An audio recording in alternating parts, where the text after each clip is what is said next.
ভালো করে তো বোঝ, প্রিন্সিপাল 20,000 আর রেট 20%, টাইম আছে 1 বছর 6 মাস। আমাকে চেয়েছে কি জটিল সুদ কত, কিন্তু সুদটা কি বলছে, যখন সুদ হাফ ইয়ারলি দেওয়া হয় মানে বছরে কবার করে সুদ পাবে, দুবার করে। ওকে, ভালো করে তুমি দেখো, যখনই তুমি হাফ ইয়ারলি ক্যালকুলেট করতে বলবে তার মানে তুমি ভেবে নাও তাহলে বছরে কবার পাবো সুদ, দুবার। তাহলে রেটকে 2 দিয়ে ভাগ করে দেবো, রেটকে 2 দিয়ে ভাগ করব, টাইমকে 2 দিয়ে গুণ করব। তাহলে রেটকে 2 দিয়ে ভাগ করলে রেট 20%টা হয়ে যাবে 10%। আরে বাতাও হ্যাঁ গুরু, ক্লিয়ার না ভাই সাহেব? আচ্ছা, টাইম ছিল 1 বছর 6 মাস, তার মানে 1.5 বছর। 1 বছর 6 মাস মানে কি 1.5 বছর। 2 দিয়ে গুণ করলে মানে 3 বছর হয়ে যাবে। 1.5 বছরের ডবল তো, 2 গুণ করা মানে কি ডবল তো। তাহলে টাইমটা কি হয়ে যাবে ভাই সাহেব, টাইমটা 2 দিয়ে গুণ করা মানে 1.5 বছরটাকে যদি 2 দিয়ে গুণ করি 3 বছর। ক্লিয়ার না বোঝা গেছে? ব্যাস, আর রেট এটা হয়ে গেল, টাইম এটা হয়ে গেল। তার মানে আমার কোন ছকে পড়বে, 3 বছরের ছকে। এবার ফেলে দাও, 3 বছরের ছকে ফেলে দাও। তাহলে প্রথম আমাদের কাজ কি, রেটকে ফ্র্যাকশনে করে নেবো। তাহলে 10% মানে কি 1/10। ঠিক আছে, বোঝা গেল কি গেল না? আরে বল না হ্যাঁ কি না, 1/10। ক্লিয়ার সবার?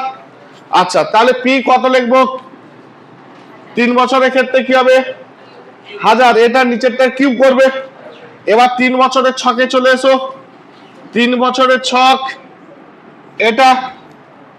3 বছরের ক্ষেত্রে সরল সুদ বানানোর নিয়ম কি বলেছিলাম, 3 বছরের ক্ষেত্রে সরল সুদ বানানোর নিয়ম কি ছিল? হ্যাঁ, এইরকম পড়াশোনা করলে কি করে হবে? এই 3 বছরের সরল সুদ বানানোর নিয়ম কি ছিল, হরের স্কয়ার। হ্যাঁ কি না? এত তাড়াতাড়ি ভুলে গেলে কিন্তু খুব চাপ আছে। তাহলে হরের স্কয়ার মানে 100। এবার কি বলেছিলাম, নিচেওয়ালা দুবার, নিচেওয়ালা 3 বার, ওপরওয়ালা 1 বার। আরে বাতাও হ্যাঁ গুরুজি, সেই বাত। ব্যাস কমপ্লিট, একদম ক্লিয়ার, বোঝা গেছে? ব্যাস, এবার আমাকে কি চেয়েছে বলো, সিআই চেয়েছে। ভাই সাহেব কি চেয়েছে, সিআই। আর কার মান বলে দিয়েছে পি, আমার পি কত 1000। তাহলে 1000 সমানই 20,000। ঠিক আছে, একের মান 20,000 ডিভাইড বাই 1000। তাহলে একের মান কত এলো 20, গুণিত যেটা উত্তর চাইছে তার মান পুট হবে। কি চেয়েছে, সিআই। সিআই মতলব কোনটা, সবগুলো যোগ। তাহলে কত, 331,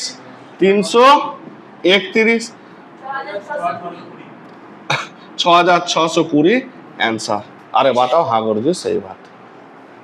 ক্লিয়ার না? শুধু এটুকু জিনিস মনে রাখবে, আর রেট কি করতে হয়, আর রেট ভাগ হয় না গুণ হয় রে, রেট ভাগ হয় আর সময় গুণ হয়। শুধু মনে রাখ, আবার বলছি, রেট কি হয়, রেট ভাগ হয়, সময় গুণ হয়। ওকে, চলো।